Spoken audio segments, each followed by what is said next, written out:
Hi, welcome to Kawatso. Learn anything in less than rupees 500 per month.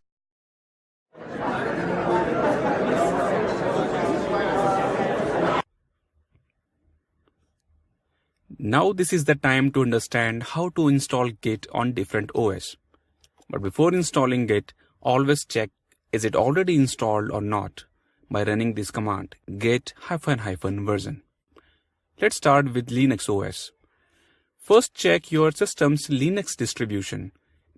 It might be Debian based or Red Hat based. For Debian based, open terminal and run this command. apt-get update will just update the list of packages and their upgrade but doesn't install them. In order to install the upgrades, we need to run apt-get upgrade. For Red Hat based Linux, run this command.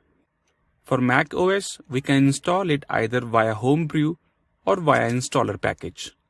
For Homebrew, just use this command.